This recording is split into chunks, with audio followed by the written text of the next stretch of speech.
What do you do when your future sister-in-law is so narcissistic that she literally steals the future name of your baby?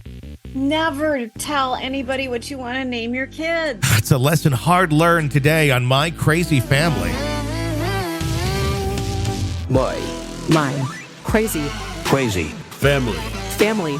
My Crazy family. That indeed it is. Welcome to the program. Be sure to press subscribe wherever you download podcasts and check out our channel on Apple Podcasts. There, you can get yourself access to all of our advanced episodes, the archive, and it's all commercial free. Check it out for 3 days free. You also get those Fear Thy Family episodes as well, all commercial free on its own separate channel when you subscribe on Apple Podcasts. It's Tony and Stacey Cole with you. What is going on?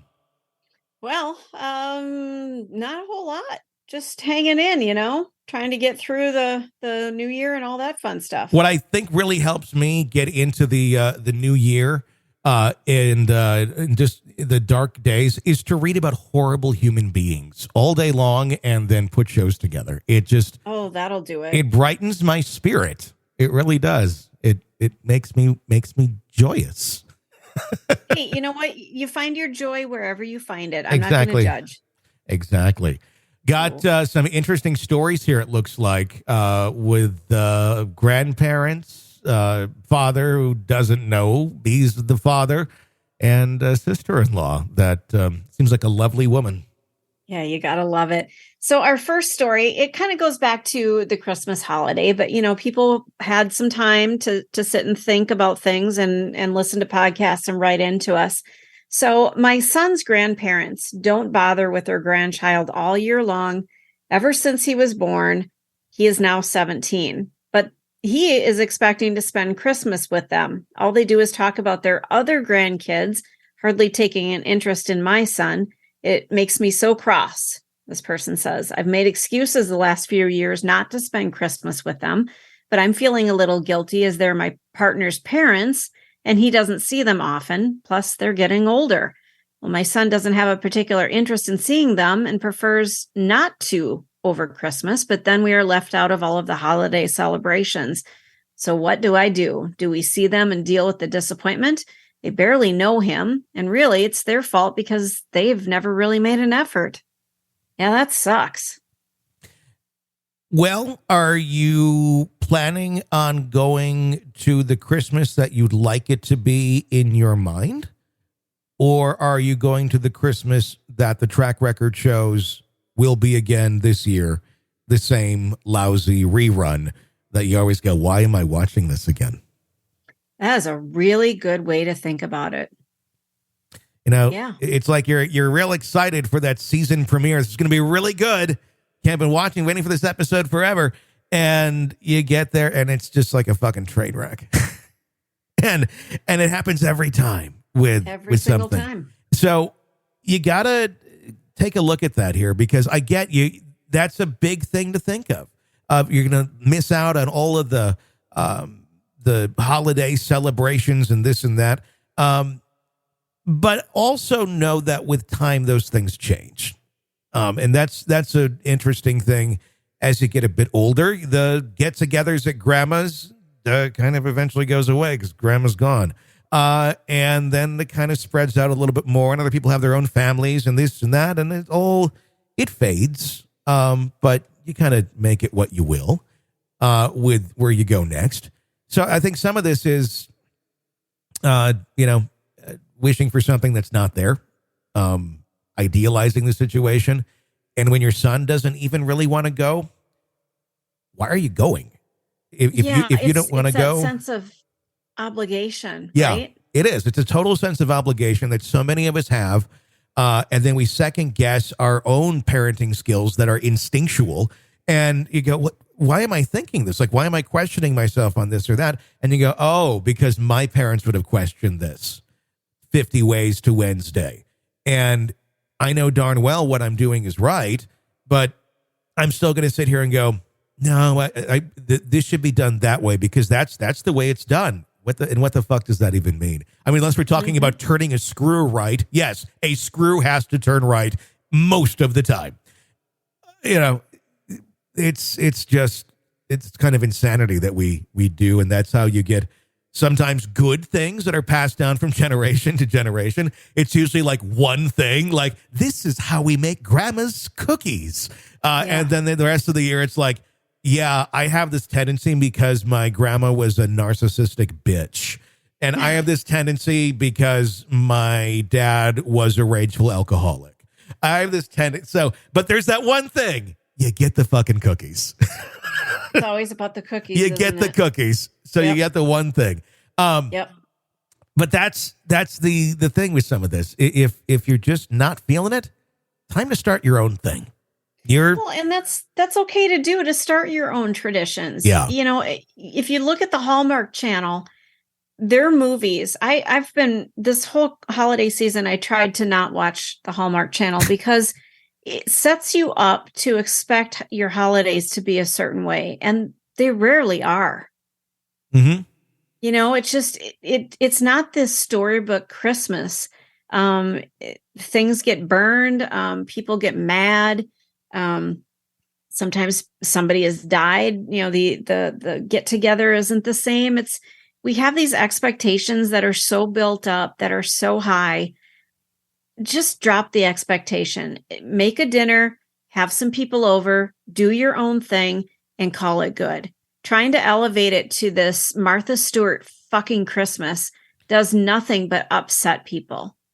You know, unless you can pull it off. But I know very few people who can. Like me?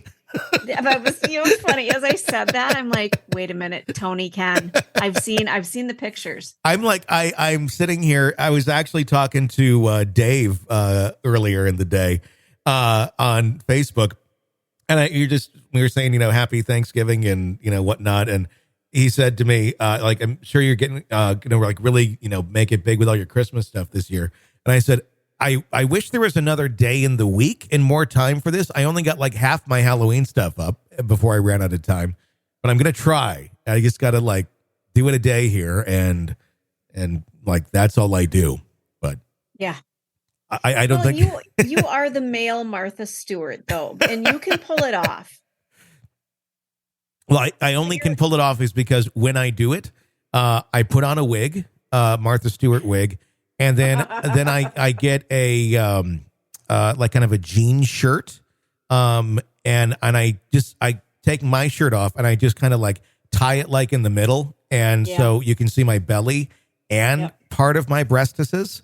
And then I go around and I garden. I put on those big sun hats underneath the hair. The neighbors look over and I just wave. You know, and they roll their eyes and they go, "Oh my God, Tony's out again." Yep. And I don't think I should be judged for any of this. No. You know, sometimes I just feel it. I'll just kind of pee in the garden, open air, because I'm one with the earth. And and it does look kind of weird when you're dressed like Martha Stewart, wearing one of those big sun caps, and you have a chihuahua in a backpack behind you. Eating the carrots that you've put in there. Yeah, why wouldn't you? It's just a little, you know, neighbors kind of don't like that either. But that's, that's a whole other side to me that, you don't get to see very much. But maybe that'd be a good a video podcast, you know, where I walk.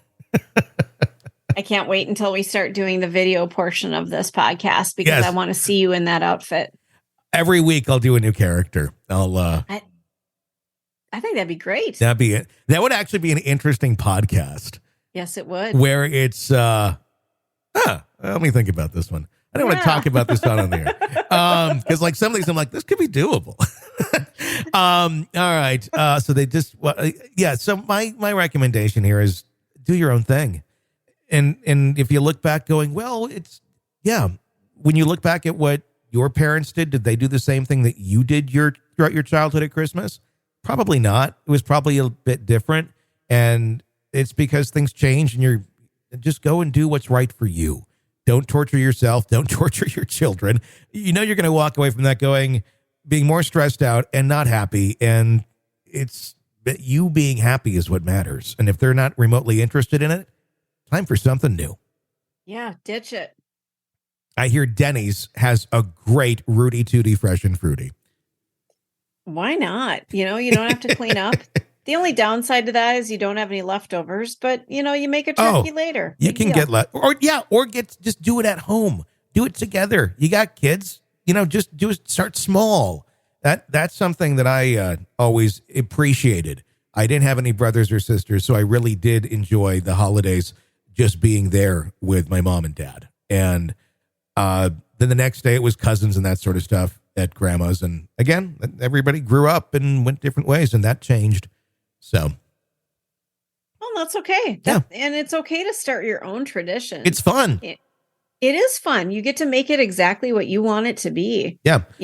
Fuck the Hallmark Channel and fuck the traditions that your family have. If it doesn't work for you, don't do it. Exactly. But if it does work for you, keep doing it. Like the annual squirrel shotgun race, where your nephews throw the squirrels that they have caught that are still alive into the air through one of those T-shirt guns, and then you got to hit it with the shotgun, and then squirrel goes everywhere. That's a great Christmas. You better be kidding. And you dye the squirrels red and green, and then it's that's That's some backwoods Wisconsin stuff you're talking about. I don't know. It's Wisconsin stuff. That sounds more Arkansas-ish to me. It does actually, or more actually more like Mississippi or Alabama. I would go with Alabama on that one. I go Bama on that one too. Yeah, that's completely backwoods Alabama. Like shit, we've been doing that since I was 3. The first time I held that shotgun, I accidentally I blew Brother Billy's left pinky off, but thank God there wasn't more damage. We did shoot drunk Bruce in the face over there, but he's been gone for a long time. Oh my God. You probably just described somebody's Friday night. You're like, shit, again, they foretell the future. All right, on to our next one before we get into trouble. Yeah. All right. How do I tell my biological father that I am his son? I am 23 years old. We have never met for as long as I can recall, but I think he knows that I exist. I have his phone number, and he was active on WhatsApp, so I think he's still alive. I lost my mom a few years back, so obviously I can't meet him through her. They were never married, and I don't know the details of their relationship, but I think it might have been an affair. I was thinking of calling him, but given how much of a shocker getting called by your long-lost son might be, it could be a bad idea. I don't want to beat around the bush, and I want to try to get straight to the point with him, but I'm not sure how to do that as the best as I can. Do you have any suggestions on the approach? I think I do. I think I got a interesting one. Okay. So you book a nice table at a nice restaurant, kind of a private room. And it needs to be a room that has like a second door that goes into it, because what we're going to do here is you're going to invite him to dinner. And you say that you are someone that may have an inheritance or something, some reason that he's going to have a professional dinner with someone that may benefit him in some way. There's a big bit of information that we were instructed to give you. I'd like to lure him in. You lure him into the restaurant. He's thinking, okay, I'm going to find something really, really great. It's a very positive thing.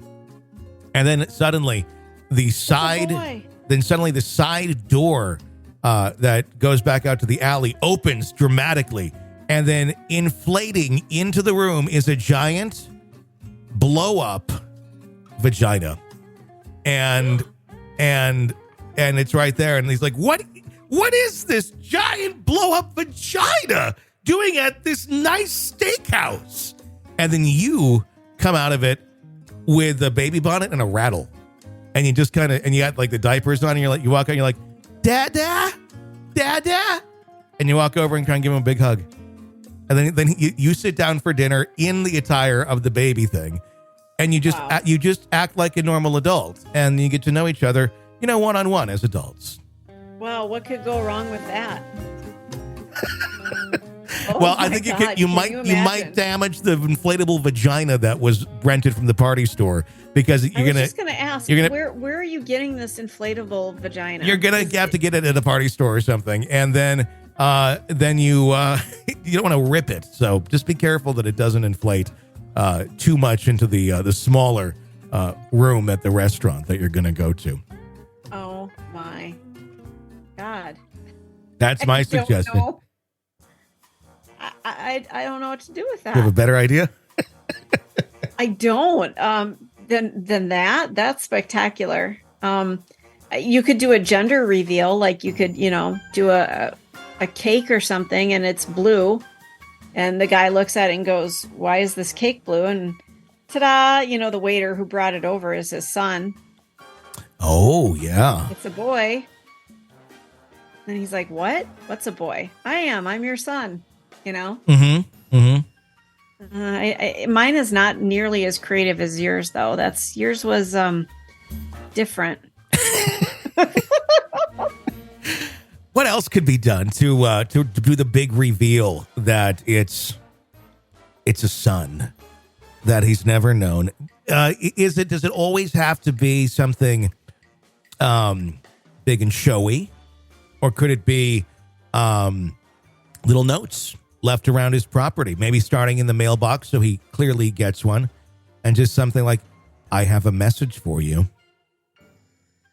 Tomorrow, the bird bath." And then the bird bath, in the middle of the night, somebody goes, puts a message over there. And slowly but surely, you start to lead up to, "I am your next of kin." And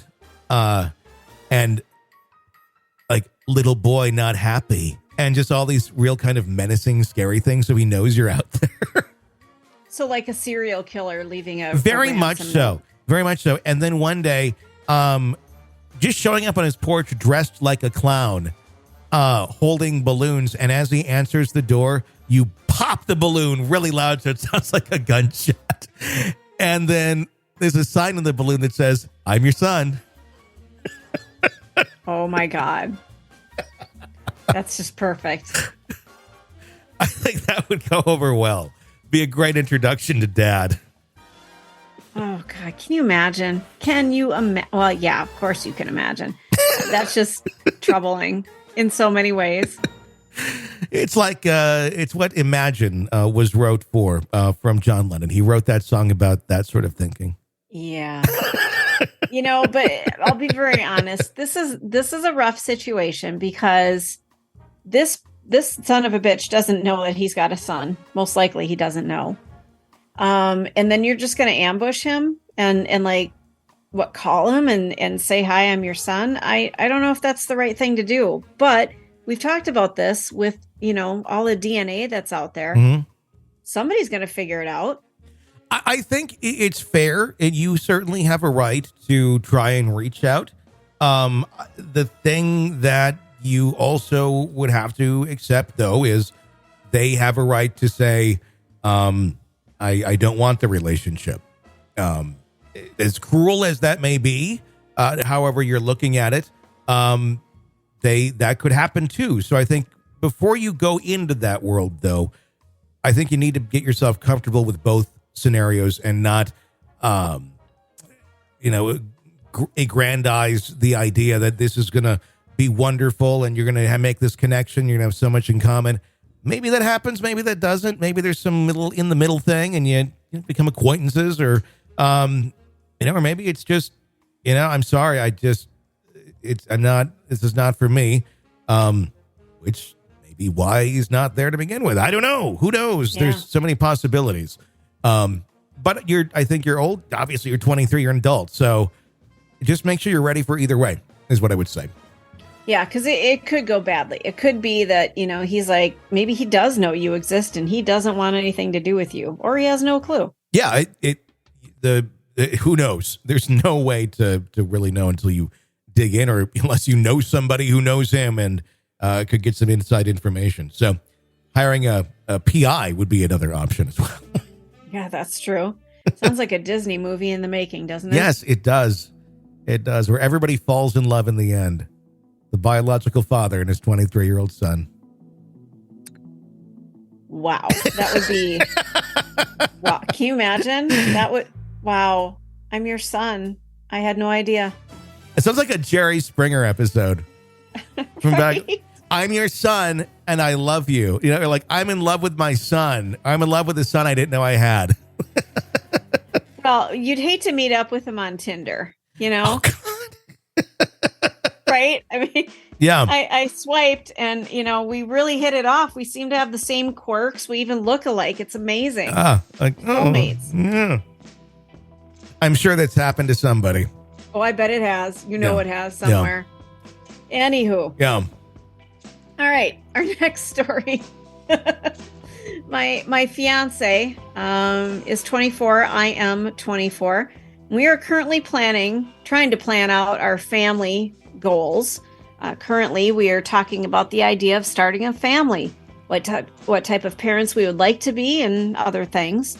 Among this conversation, we have talked about baby names. We discussed how we both like one name for a boy, which is Eduardo. This name is a spin-off of my late grandfather, of whom we both absolutely adored. Now here comes the part where I need some help. We were discussing this family stuff with my fiance's sister. She is 28, and her significant other is 26. We were doing this about 4 months ago. They expressed how they also liked the name Eduardo. Well, fast forward to this past weekend, and they mentioned how if they were to have a son, they would choose the name Eduardo because it is special to them. Well, I asked what the meaning was to them, and they said it was too special to reveal. So they called shotgun for that name. So I talked about how we mentioned that name to them. Now, I get this is all kind of petty since neither of us have kids at this point, and I don't understand why they would actually call shotgun to that name that we mentioned to them. So I said, how about we both don't use the name since we both very much appreciate it? His sister looked at me and said, well, I think it should be first come, first served. And you'll just have to get pregnant before me.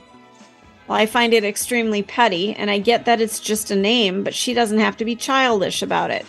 It truly bothers me, and I really believe that she would race me in pregnancy. Probably would. Yeah, I guarantee it. I'm sure she's actively trying right now. Just to get the name. Just to get the name.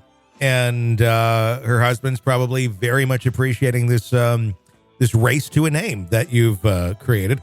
Maybe you should do that more often is what he'll suggest. I've seen this with dog names. I've seen people like race out to adopt a dog and like steal other people's dog names. I knew that there was some pettiness about that, but I didn't think you would ever do that with a kid. How would you steal a dog name? Well, somebody suggests a really cute name and you're like, yeah, my next dog, I'm going to name it this. And then the people are like, oh, I love that name. Like the Who name cares? Squash. It's a dog. They both could name them that.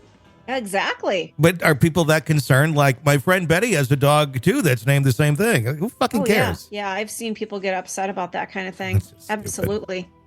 But do you know how many Bellas and Baileys there are? Oh, no shit. Oh my God. And Luna? Yeah, there's a lot of kids name these things too. If you're Yeah. There's a lot of those names, right? And I thought Harper was original not like super original. I just thought it was, old fashioned and hadn't been used recently because it hadn't. I haven't heard of anybody named Harper. Everywhere I fucking go now, I hear mom yelling Harper, and it's Are you serious? yes, everywhere. There's I always wonder if it's more of a Southern thing. I don't know. They're all over the place. What was really big around the time that she was born was the Harper To Kill a Mockingbird. Harper Is that Lee. where you got Yeah. it? No, honestly, here's the funny thing. Her mom liked the name, and I actually heard it.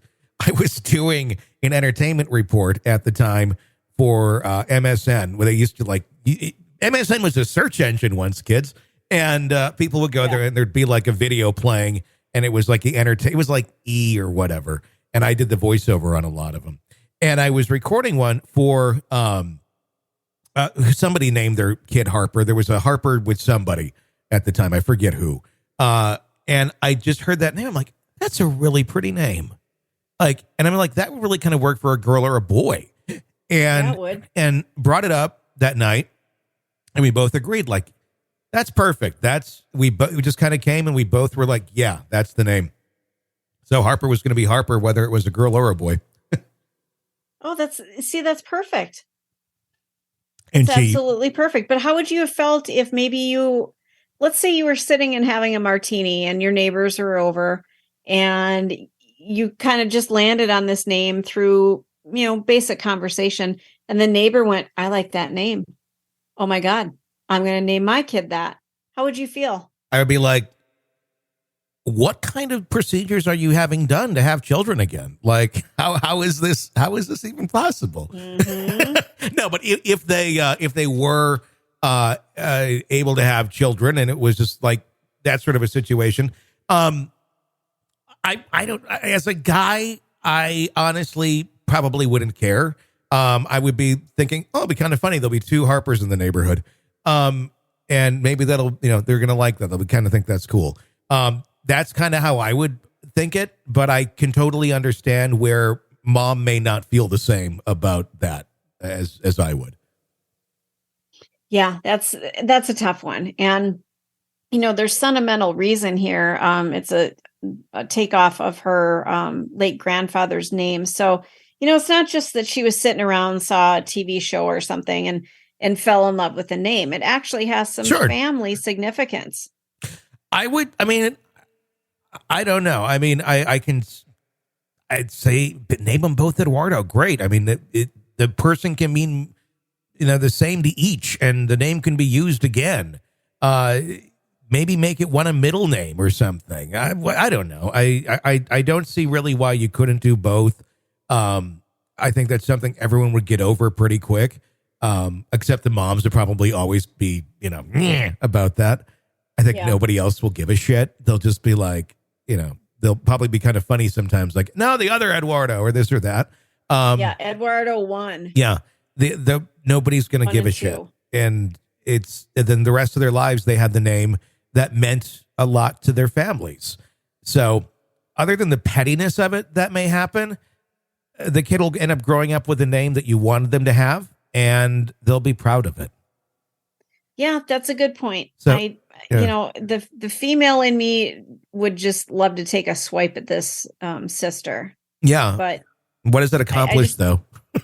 It's petty. I know. It's just petty. I'm very much, a lot of men are just very much, okay, how do we fix this? How do we get this done? So I'm very much always in that mode. I'm like, I very much am adverse to fighting or anything of the sort. It's like, let's figure this out, talk about what's going on. And that's what I do. And the more sparks gets thrown into shit, it's just like, I just back away. You're going to keep pouring the gasoline over there. That's cool. And when it comes down, we can communicate again. But luckily I'm not in that world anymore very often. But yeah, it's, I would do that. I would just be kind of cool about it. But, I think the two are going to do what they're going to do. Yeah. And I think it's going to affect, future get-togethers. Now they've got this rivalry going on. Yeah. But which didn't have to take place. Here's the thing, though. If it's going on with this, it would go on with something else. So if it wasn't the child's name and everybody is, kind of getting to know each other here and they're pulling this, I'm better than you thing, they will pull it with something else. And then there'll be animosity there for that. This will one day just be one thing on your list of things you have animosity towards that woman for. Yeah. And probably vice versa, there'll be things. You're in the right. You kind of said, you wanted to name your kid this, and then I think that is kind of shitty. But at the end of the day, this is, probably going to be very much the par for the course. So buckle up and get ready. This is only level 1.